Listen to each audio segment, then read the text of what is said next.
Hoje, dia em que gravamos o podcast, faz um ano do 7 de outubro, um dos dias mais tristes da história de Israel, quando o grupo terrorista Hamas colocou em curso um ataque que vitimou mais de 1.200 pessoas, com 101 reféns que ainda seguem em cativeiro em Gaza. Eu sou Amanda Hatzira, estudo psicanálise, cultura judaica e sociedade israelense, e esse é o Eu Com Isso, podcast do Instituto Brasil-Israel. E eu sou Anita Efraim, sou jornalista e mestre em comunicação política. Nos meses que se seguiram, a guerra já vitimou milhares de pessoas, deixando famílias enlutadas e muitas incertezas sobre o futuro do Oriente Médio. É uma guerra que se intensifica ainda mais com a escalada do conflito no norte do país, com maior envolvimento do Hezbollah e a sombra de uma constante ameaça iraniana. Para conversar com a gente sobre o tema, a gente convidou a Paula Frenkel. Ela mora em Israel há 9 anos, trabalha na Havaiá com educação e turismo e também é ex-porta-voz do exército israelense. A gente não convidou a Paula porque ela é a grande especialista em Oriente Médio, porque a gente faz isso semana a semana. É a semana do 7 de outubro e a gente convidou a Paula para ela contar sobre a vida dela, sobre a experiência dela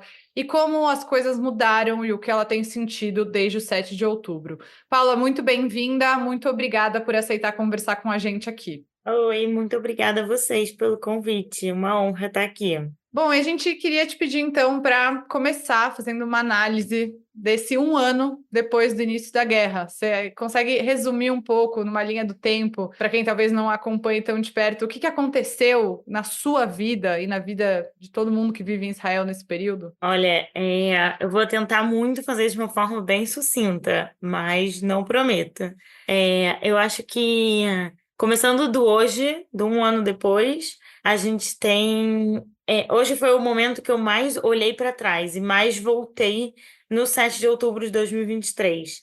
Aqui em Israel, as estações do ano são muito marcadas, então você sente no ar que voltou outubro. E todo mundo que eu vi hoje falou, tá com ar de outubro, tá com ar de 7 de outubro. E apesar de ser óbvio que hoje realmente no calendário é 7 de outubro, a sensação é a mesma. Eu acho que, trazendo de novo, né, um pouco meteorológico para poder explicar os sentimentos, o clima tá denso, tá pesado, hora faz frio, hora faz calor, tá tudo meio indeciso. Eu acho que é isso que todo mundo tá sentindo hoje. É uma indecisão de que está acontecendo, é uma confusão de como que passou um ano e passou um trator e parece que a gente está nisso para sempre, da mesma forma. Eu acho que foram 365 dias que é impossível sentir isso. Tem horas que parece que são 3 anos, tem horas que parece que é a vida inteira e tem horas que foi ontem que tudo isso aconteceu. Eu acho que essa é um pouco a sensação do último ano. A sensação de tempo, ela não é clara, não é uma linha reta e toda hora a gente vai se confundindo de que como a gente está aqui e quanto tempo faz que pessoas não estão aqui. Eu acho muito bonito, assim, e triste também ao mesmo tempo, como você explica tão bem, assim, de forma tão imagética, a gente consegue ir mesmo longe, né, na diáspora, né, mas acompanhando ao mesmo tempo e sofrendo também, né, mesmo que indiretamente, todos esses efeitos, né, eu acho que você explica de uma forma muito bonita essa sensação mesmo de incerteza, né, de instabilidade, né, de não saber para onde ir depois disso, né, o que você falou, passou um trator e como que vocês sentem que ainda estão naquele dia, por mais que às vezes pareça que passou tanto tempo, né? E como, né, você disse que hoje você está pensando mesmo, né, naquele 7 de outubro, né? Como que você se sentiu no dia seguinte, né, ao ataque, né, ano passado, 7 de outubro de 2023, né, no dia 8? Como foi para você, assim, né, se dar conta do que estava acontecendo e como que você está se sentindo hoje, né, em relação aos rumos que a coisa toda tomou? Eu acho que o 8 de outubro, ele também não existiu para mim. Eu acho que do 7 eu tive 7, 7.1, 7.2, 7.3, e aí eu comecei a entender o que estava acontecendo. Hoje, por acaso, né, eu tô com as mesmas pessoas que estavam aqui na minha casa dia 7, e a gente começou a fazer um jogo de ver fotos e tentar adivinhar que dia que isso aconteceu, né? Que dia a gente tirou essa foto. E tinha uma foto que era a gente se voluntariando, fazendo embalagem, embalando comida para famílias, para soldados. E minha amiga perguntou, que dia você acha que foi isso? Eu falei, com certeza foi tipo 17, 19 de outubro. Ela falou, não, foi no 9. Eu acho que isso é um pouco a sensação, assim, de que a sensação de tempo e o 8 de outubro, para mim, ele não foi claro. Eu posso trazer um pouco, né, do podcast de quando o Eitan veio para cá e ele contou a experiência dele saindo de casa, e eu posso contar da minha experiência ficando em casa. Assim, num apanhadão de tudo, quando a gente escutou as sirenes, entendeu o que estava acontecendo antes E das 10. só para, né, você ficar íntima também do nosso ouvinte, não só a minha e da Amanda, a Paula é noiva do Eitano, que esteve aqui, e a gente fez 2 episódios com ele, né, Um Soldado em Gaza, parte 1 e parte 2. Então, quando o Eitano sai de casa, no primeiro dia, no dia 7, para ir em direção a Kfar a Paula fica em casa. Exato, obrigada. Então, assim, eu acho que teve esse rompimento muito grande, que ele foi viver a guerra e eu vim sentir a guerra. Eu vi ele saindo de casa, eu tive uns bons minutos, horas, assim, de totalmente sem saber o que estava acontecendo. Eu lembro a primeira coisa que eu entendi, que eu vi. Hoje eu descobri, eu comecei a voltar em mensagem do 7 de outubro, e eu entendi um pouco mais realmente o que eu perguntei, o que eu falei, mas a única coisa que eu lembro é de ver a notícia de que os mísseis são cortina de fumaça para quem está entrando. E de ficar na minha cabeça, como assim? Quem está entrando? Onde estão entrando? O que está acontecendo? E eu acho que o 8 de outubro ele também foi muito. É isso, um golpe, sabe? Como assim? Juntar as peças de um grande quebra-cabeça, que todas as peças têm a mesma cor e todas as peças têm o mesmo formato, e você precisa tentar encontrar como juntar. Então, quando eu digo também que foi tudo muito perto, foi porque foram os dias que o Eitan estava em Kfar Aza, que era um dos kibbutzim afetados, que ele estava lutando contra terroristas. Então, assim, eu não dormi esse dia, então ele não acabou para mim, ele foi indo. Eu acho que, não sei, assim, como qualquer vez que você bate a cabeça em algum lugar, você precisa de uns minutos para voltar a entender. Eu acho que a pancada foi tão forte que eu só fui voltar a entender uns 4 dias depois. E você falou, né, essa questão da foto que você fazendo as quentinhas, as marmitas para as famílias, foi no dia 9.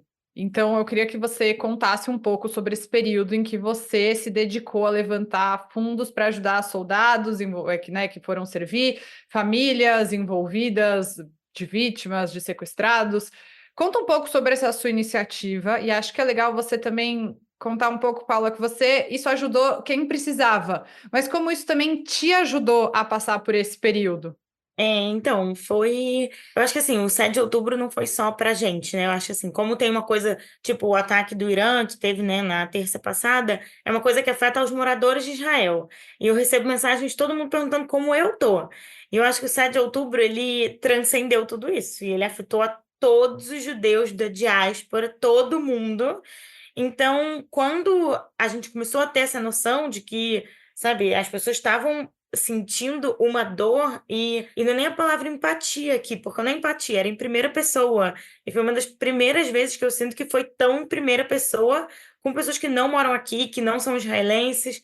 Então, quando eu falo a gente, 4 amigas começaram a morar aqui em casa junto comigo. Então, a gente sentou quando o Eitan saiu de Kfar que foi dia 10, se eu não me engano. Eu mandei para ele mensagem na hora: eu quero te ver. Eu quero ir aí, na base que você tá. E ele falou: não, você não pode vir, não existe isso. Eu falei: não, eu tô vendo no grupo que tem mulheres que estão indo. E ele falou: não, só tá vindo quem tá doando. Vindo trazer coisas, doando coisas. E aí me juntou na hora que a gente tinha falado, uma hora antes, que não tinha de onde doar do Brasil. Não tinha instituições que estavam fazendo essa ponte de doação. E todo mundo queria ajudar. E tava uma crise gigantesca. E as pessoas não sabiam como. Então, acho que a gente juntou o útil ao agradável e falou: vamos abrir uma campanha de doações, vamos abrir um grupo para poder criar realmente uma força para todo mundo se fortalecer, a gente fortalecer eles daqui e a gente poder dar um espaço para eles também, da forma que eles conseguem, né? Que é a financeira ou muitas mensagens maravilhosas que eu recebi, de ajudar aqui também. E a gente mostra os resultados em tempo real para todo mundo. Então, a gente saiu de casa nesse dia 11 de outubro, eu acho, as ruas totalmente vazias. E eu e uma amiga fomos no shopping, totalmente tudo fechado, tinha uma loja aberta. E eu entrei lá e falei: eu quero todos os relógios que vocês tiverem, todos os canivetes que vocês tiverem, e tudo mais que você acha que pode ser importante. E aí, ao mesmo tempo, a gente abriu a campanha e eu falei, o que for, foi. Quem doar, doou. E abri para tudo, assim, para R$ 10 até quanta pessoa, sabe? Não importa o valor, importa o se sentir parte, o fazer parte de uma coisa maior, o estar na ação. E eu acho que isso tomou uma proporção gigante, maravilhosa. Muitas instituições do Brasil entraram em contato com a gente para poder fazer com a gente o projeto de doação deles. E eu acho que o que começou com soldados e com uma vontade muito grande de encontrar o Eitane, de ajudar e de ser a pessoa mais próxima minha, né, que estava nessa guerra, virou um meio de poder ajudar a tudo e todos que precisavam e ajudar a gente, né? Como você falou, Anitta, foi uma ajuda mútua. Eu acho que, assim, ter feito isso foi o que me manteve sã durante, ouso dizer, os primeiros 6 meses de guerra.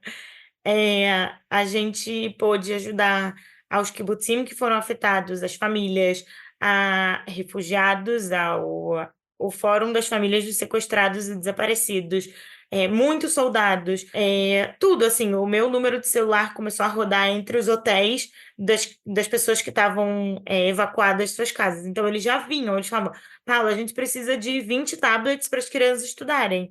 E por ter uma rede tão grande de pessoas do Brasil que queriam tanto engajar e ajudar, e eu acho que também por eles verem para onde estava indo, né? Tinha o grupo que eu mandava tudo, e mandava as fotos, e mandava atualizações e vídeos, foi se criando uma coisa maravilhosa, que eu sentia que, sei lá, que era o que realmente me dava forças e poder estar um pouco nesse lugar de ajudar. Então, foi maravilhoso. E agora, abrindo aqui, eu acho que pela primeira vez, a gente conseguiu arrecadar R$ 500.000 de cheque, que fez a diferença na vida de muita, muita, muita gente, inclusive na nossa, de poder fazer isso.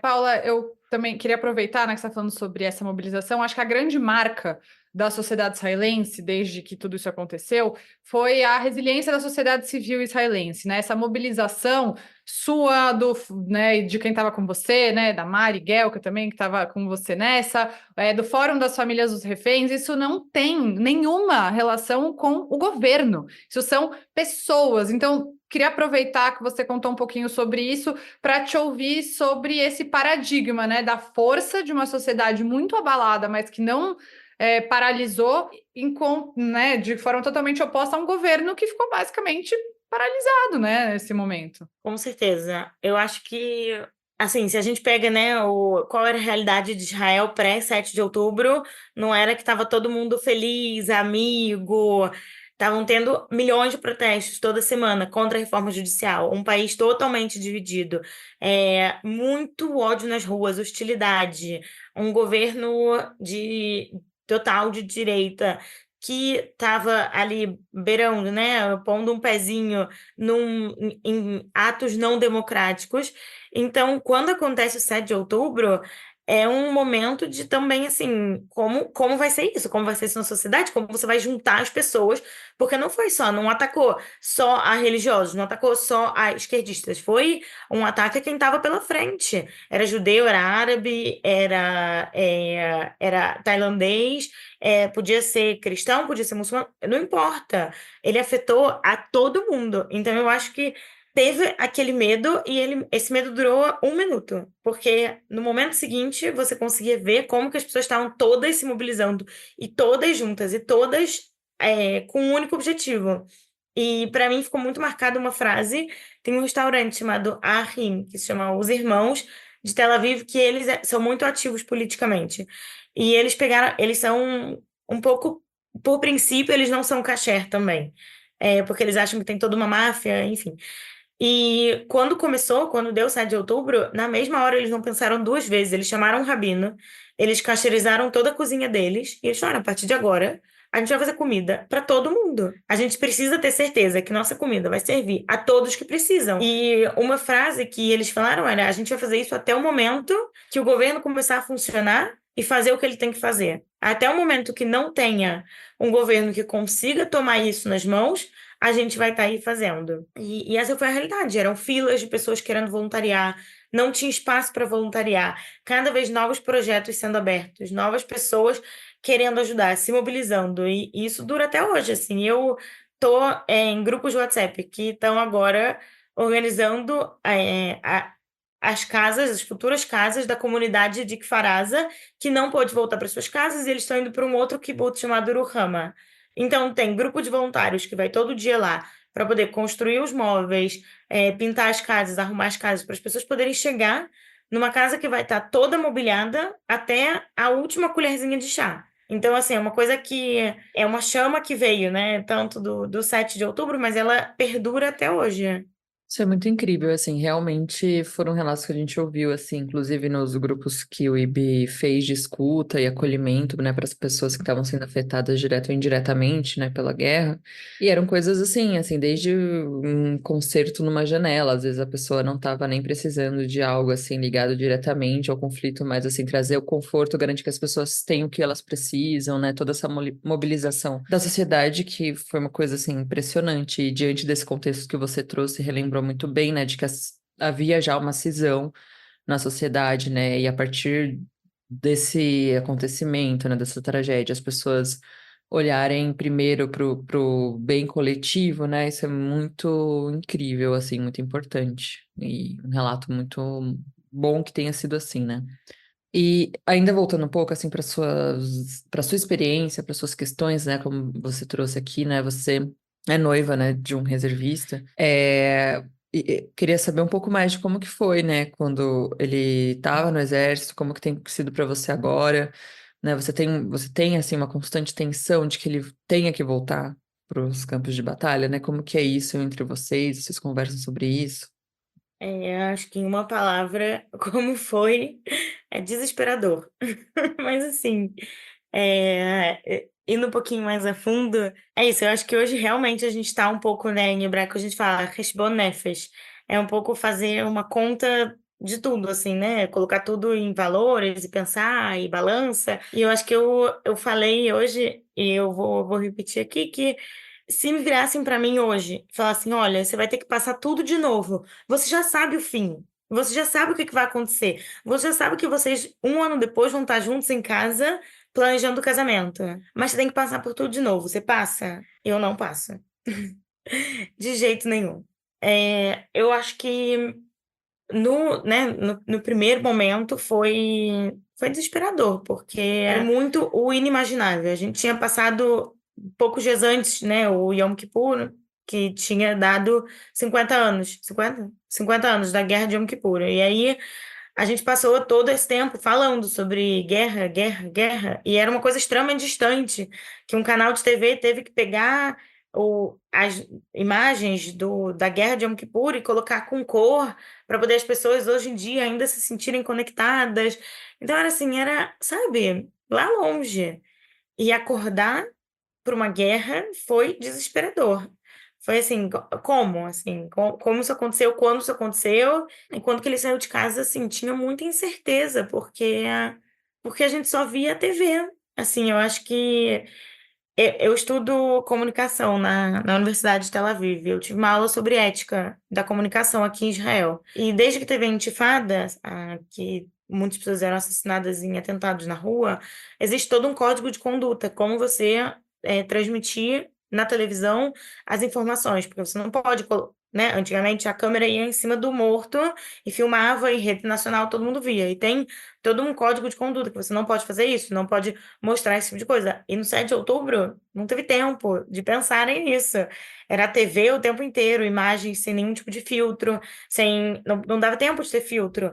Do nada vinha um terrorista daqui na câmera e do nada vinha dali, e não tinha tempo para nada disso. Eu acho que saber que o Eitan estava em Kfar quando na minha TV de casa eu ficava vendo o tempo inteiro, ali embaixinho, falando troca de tiros em Kfar mais um soldado morto em Kfar Eu acho que eu tive que sair um pouco da minha sanidade, porque é impossível. É totalmente impossível. E aí depois a gente teve um momento de que ele ficou em treinamento, vários meses, e em dezembro, quando ele entrou em Gaza, foi de novo, assim, sem comunicação, sem saber. Eu acho que era acreditar no melhor, acreditar nisso, mas ao mesmo tempo, assim, e eu só fui perceber isso muito tempo depois, eu não queria sair de casa, e não é porque eu tenho medo de sair de casa. No 7 de outubro eu saí de casa, eu não tenho esse problema, mas eu acho que o medo de baterem na minha porta para poder me avisar, sabe? Vinha me contar alguma coisa dele e eu não estar em casa para receber a notícia. Então, eu acho assim, foram momentos muito difíceis, muitos altos e baixos. E eu acho que como não me deram o prazo, falando assim, em 3 meses acaba. Eu vivendo o dia. Para mim era passar as 24 horas, e passar 24 horas, e passar 24 horas. E aí, somando todas as 24 horas, deu 4 meses. Mas se lá no início tivessem falado, são 4 meses, você aguenta? Eu não aguento. Não existe possibilidade. E o medo de ser chamado é o tempo inteiro, assim. É isso, é um pouco. Eu sou virginiana muito controladora. E é um pouco tentar entregar nas mãos de Deus e falar: olha, esse controle eu não vou estar tendo. E acho que é esse mantra que eu tento falar para mim todo dia, de que, de um lado, ainda tá aqui em casa, tá tudo bem. E de outro lado, eu acho que sabe, amanhã isso acaba. Amanhã isso acaba. Mais um diazinho isso acaba. E isso eu digo a guerra, no caso. É, até uma coisa muito pessoal, acho que quando você está tão longe na diáspora, é óbvio que você tem os seus sentimentos, mas talvez o momento que mais tenha me batido assim foi quando a gente conversou pessoalmente, Paula, quando você me disse, todo dia eu acordava para ver a lista de soldados que tinham sido mortos. Eu acho que esse foi o momento que realmente assim bateu ali o que que isso quer dizer, o que que é essa realidade. E que as pessoas falam sobre a guerra de uma forma muito né, conceitual, tipo, há uma guerra entre dois países, entre um país e um grupo terrorista, no caso, mas o que que é a guerra na vida das pessoas, né? Eu acho que é isso que foi me transformando, a minha percepção sobre a guerra foi me transformando ao longo do tempo. E aí, aproveitando para ir para uma questão bem pessoal, a questão dos reféns, né? Então, eu queria que você trouxesse um pouco para a gente como que a população israelense tem lidado com decisões do governo em relação aos reféns que ainda seguem em Gaza. Hoje são 101. Hoje mesmo, manhã de 7 de outubro, às 6h29, que foi o horário exato em que começou o ataque, há um ano, a rua onde vive o primeiro-ministro Benjamin Netanyahu foi enchida por familiares de reféns e apoiadores, se reuniram às 6h29 e soou uma sirene por 2 minutos.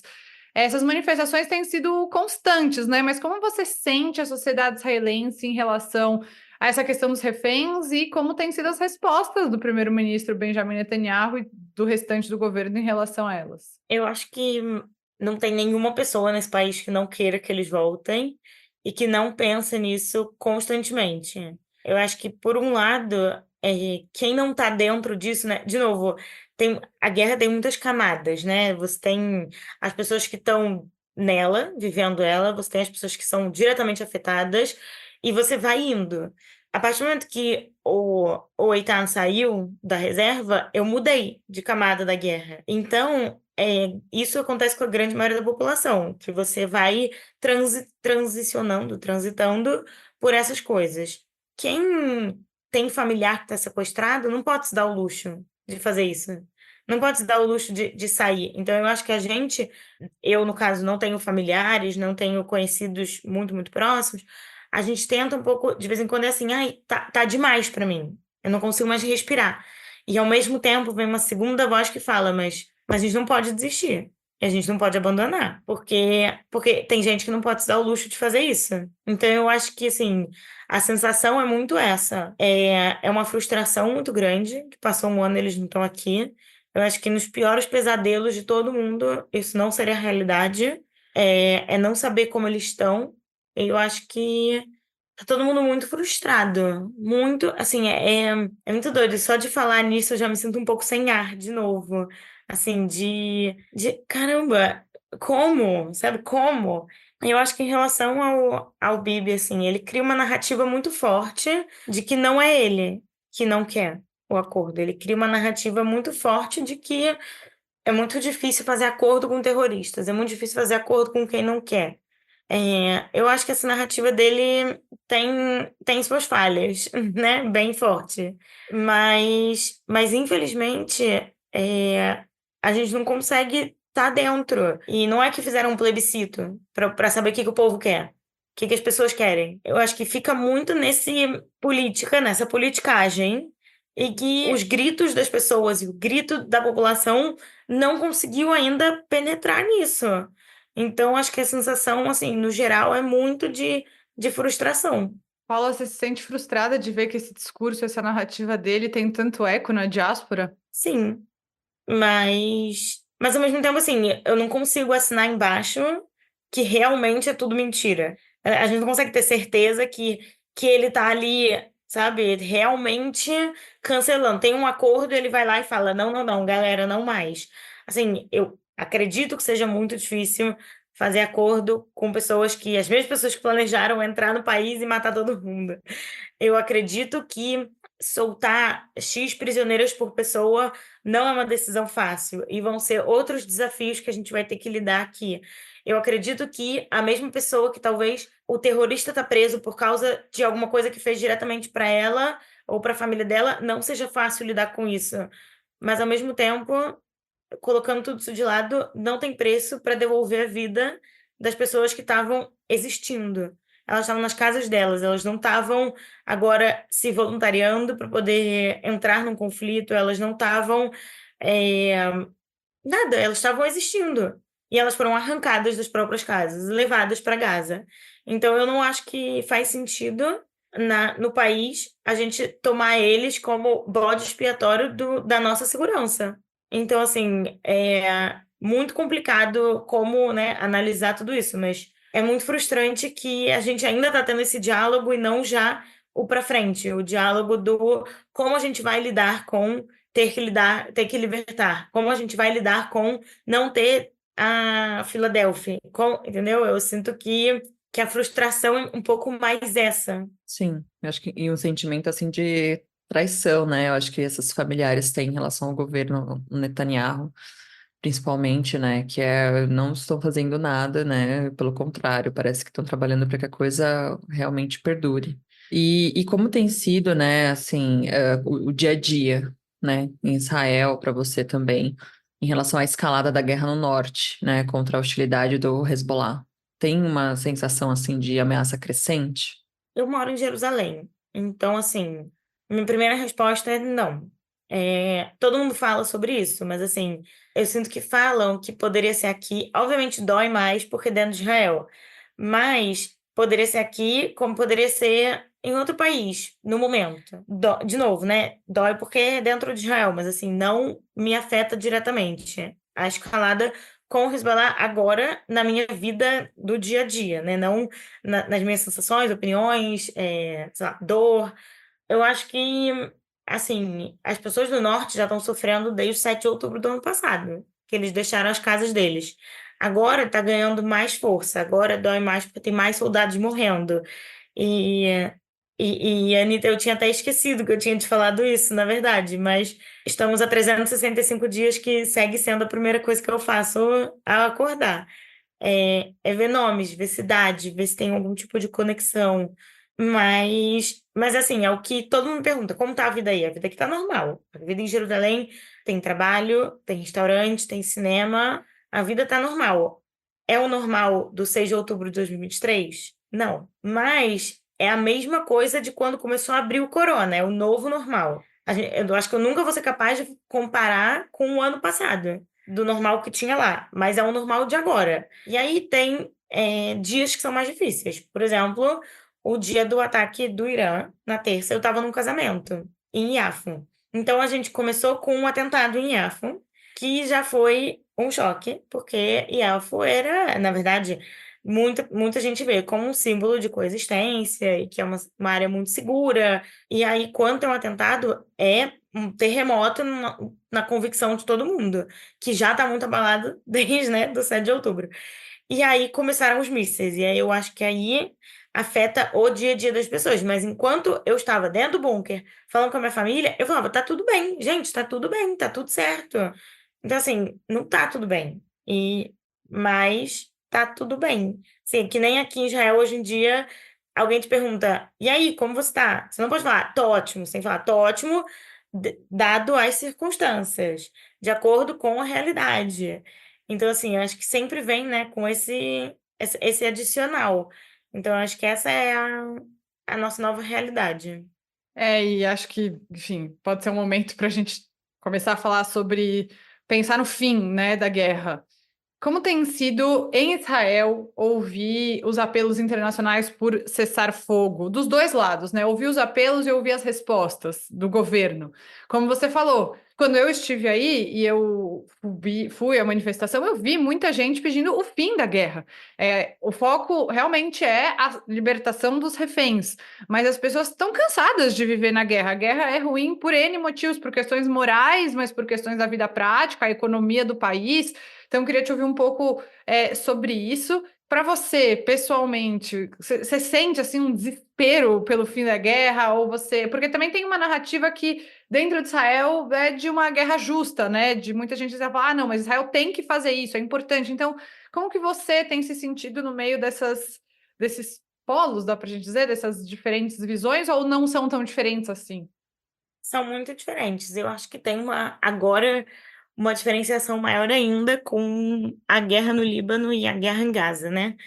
Eh, Essa semana eu me peguei pensando assim: nossa, estava tão bom quando era só em Gaza, porque eles foram abrir mais uma agora. E não porque era bom, mas porque era mais fácil de solucionar. Eu acho que todo mundo está pedindo por um fim da guerra, mas a pergunta é como ele vai ser. E aí, por isso que eu disse que temos que separar entre Gaza e o Líbano. Com o Líbano, com o Hezbollah, é muito desafiador, porque os acordos que a princípio foram feitos já foram feitos na Segunda Guerra com o Líbano em 2006, e eles já foram quebrados. Então a gente precisa, os dois lados, pensar em acordos novos, porque senão não faz sentido. A gente acredita, eu acho que tem um pouco a crença aqui, de que no Líbano vai ser muito pontual, porque muito mais gente está em risco. É uma geografia totalmente diferente, é um grupo terrorista totalmente diferente, muito mais forte. É um grupo terrorista estruturado, diferente do Hamas, que muitas vezes são pessoas de chinelo que estão lançando mísseis. Eu acho que ali é muito mais uma guerra exército contra exército. Enquanto você tem em Gaza uma guerra meio de guerrilha do Hamas, assim, um grupo terrorista na sua raiz, né, na sua definição. Muita gente aqui, inclusive pessoas que se identificam com a esquerda, acreditam que no Líbano tem que agora aproveitar essa oportunidade e realmente ter uma nova realidade ali. Com o Líbano. Tem muitas, apesar da ONU estar lá no sul do Líbano, não é seguro, é uma questão de tempo. E eu acho que quando e se eles resolvessem invadir, teria sido muito pior. Se no 7 de outubro o Hezbollah juntasse, seria muito mais desafiador para Israel, porque a gente teria um caos instalado dos dois lados, muito grandes, e se a gente teve dificuldade de chegar no sul, chegar no norte seria mais difícil ainda. Em Gaza, eu sinto que, do mesmo tempo que todo mundo quer um cessar-fogo, hoje eles lançaram mísseis para Tel Aviv. E você fica assim, como? O exército está lá há um ano. Como? Como está acontecendo? E aí, nas notícias, uma pessoa estava falando, mas foram 4 mísseis, 5 mísseis. Tá, mas como? 4 mísseis, 5 mísseis. O exército está lá há um ano, 10 meses, na verdade, né? Mas assim, como? Como eles conseguem? E aí você não vê muito fim. Então, assim, por um lado, se eu pudesse agora estalar o dedo e falar, a guerra acabou, eu faria isso. Mas acho que a gente tem que pensar um pouco em que condições para todas as pessoas envolvidas nesse cenário, né? Não só as pessoas de Israel, como as pessoas de Gaza, que estão sofrendo muito, né, os cidadãos, a população civil, que está sendo mexida de área em área e é usada pelo Hamas como escudo humano, e a casa deles são usada e tudo mais. E no Líbano, assim, qual que é a realidade das pessoas de Israel que moram na fronteira e as pessoas que moram no sul do Líbano, na fronteira de Israel? Então, cada vez mais a gente está pondo mais um fator nessa equação que já é tão difícil de ser solucionada. E dentro disso, assim, queria saber um pouco da sua perspectiva também, mais pessoal, né, sobre o futuro, né, de Israel, que parece agora tão incerto, principalmente para quem acompanha da diáspora, né, a gente que não vive, assim, do dia a dia, né, não está tão realmente próximo, assim, parece realmente incerto, né, e você tem ainda a esperança de uma solução pelas vias de uma negociação, diálogo, ou parece uma coisa muito distante da realidade? Eu sou muito otimista, sou extremamente poliana. Então, para mim, vai ter solução. Eu acredito que se em 73, na Guerra de Yom Kippur, que foi o que foi, e 5 anos depois tinha paz com o Egito, e as pessoas de Israel até 6 de outubro estavam no Sinai aproveitando alegres e felizes, vai ter solução. Eu acredito que a solução é por formas diplomáticas, não por guerra. Eu adoraria cortar o processo da guerra e vamos já sentar numa mesa e vamos discutir. Pessoalmente, eu acho que a falta de mulheres em todas as decisões influencia demais na falta de decisão. E é uma coisa que está ganhando muita força em Israel, na verdade, como que eles não têm mulheres na tomada de poderes, e isso influencia muito a falta de tomada de soluções e resoluções. Mas Até aproveitando, apesar das muitas críticas que ela sofreu, quem tomou as decisões na Guerra de Yom Kippur era uma mulher, né? A Golda Meir. Exato, e não teve medo de tomar as decisões, não teve medo de stand by herself, tipo, como é que fala isso? Da cara a Bancar, tapa. né? Ela não teve nenhum problema de estar ali, dar cara a tapa, e quando terminou tudo, entregar o posto dela e falar, admitir os seus erros e sair de cena. Uma coisa que a gente não vê, a gente vê um primeiro-ministro extremamente covarde que faz de tudo para continuar ali, né? E o que ele já fazia antes do 7 de outubro, que era uma manutenção do conflito e não nenhum tipo de resolução de conflito, eu acho que às vezes ele segue fazendo esse xadrez de não dar o checkmate e poder terminar com tudo. Eu quero muito acreditar que a gente está chegando no ponto que não dá mais para poder continuar essa manutenção. Eu acho também que a gente está vivendo, para mim, claramente, a guerra com o começo, né, da invasão no Líbano é o chicken game, né, que são duas forças, duas pessoas, dois países que vão indo um contra o outro até que algum vá dar para trás. No momento que nenhum dos dois dá para trás, eles se chegam no embate. E para mim é totalmente isso que está acontecendo. Israel e o Hezbollah estão se ameaçando há muito tempo, estão nesse joguinho de ameaças de míssil aqui, míssil ali, míssil aqui, míssil ali, e foram chegando mais perto. E chegou um momento que não tinha mais como ir para trás. E você precisa mostrar que você é o fortão, que você vai fazer tudo e mais um pouco. Então, assim, chegou o momento que teve que entrar no Líbano, porque não tem outra também. Se não está conseguindo resolver por nenhum outro meio, tem que entrar por terra. Mas, assim, eu acredito muito que a gente vai chegar numa solução, e eu espero muito que esse ponto seja o ponto de virada para a nova realidade do Oriente Médio, porque no final das contas, eu acho que se tivesse um IBGE que conseguisse pegar a opinião de todo mundo do Oriente Médio, eu nem digo que as pessoas vão querer paz, acho que nem chega nisso, mas as pessoas querem viver. Então, se você já chega nesse ponto, eu acho que aí já é 3 passos para chegar em algum tipo de estabilidade. Para a gente fechar, né? Você falou essa questão das mulheres, é muito interessante, né? Eu e a Amanda temos um interesse muito particular também por esse tema. Então, aproveitar e falar dessas novas lideranças que estão surgindo em Israel a partir dos protestos, das manifestações. Como você vê essa cena política israelense? Você acha que realmente é o fim da linha para o Bibi e é por isso também que ele se segura tanto no poder? Tipo, o 7 de outubro foi o fim para ele, né, desse poder que ele sempre teve no Oriente Médio? Ou talvez essa morte do Nasrallah tenha sido uma virada? Fala um pouquinho para a gente sobre isso. Pessoas têm memória curta. Então, assim, se no 7 de outubro do ano passado todo mundo queria a cabeça dele e todo mundo queria que ele fosse embora no dia seguinte, eu acho que hoje a morte do Nasrallah e a história dos pagers e a história que saiu, que o Ahmadinejad falou que quando eles abriram uma unidade para ser contra o Mossad, quem era o líder da unidade era uma pessoa infiltrada do Mossad.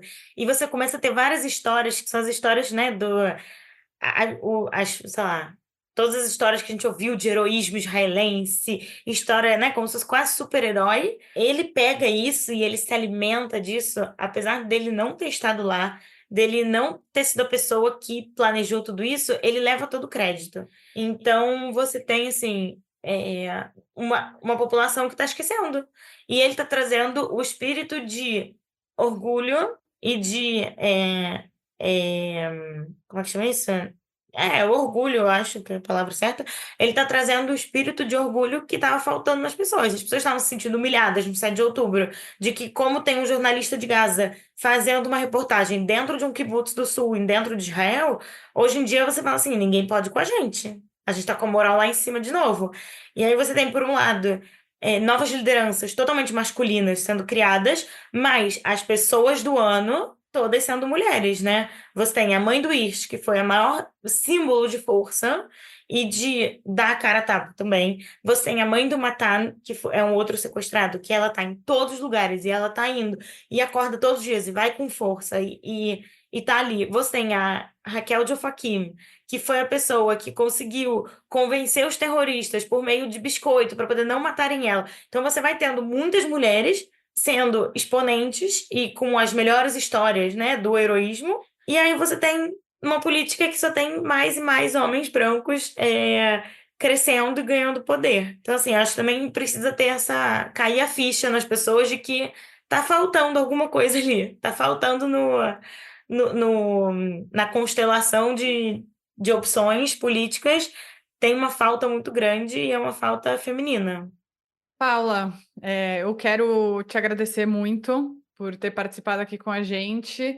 Acho que você terminar falando de uma força feminina é falar sobre o que você tem vivido, mas também o que você tem sido, né? Acho que tudo que você contou para a gente mostra o quanto essa força se traduz também em você, de verdade, e te agradecer muito e desejar dias melhores. E lembrando que a gente conversou com Paula Frenkel, que mora em Israel há 9 anos, ela trabalha na Havaiá com educação e turismo e também é ex-porta-voz do Exército Israelense.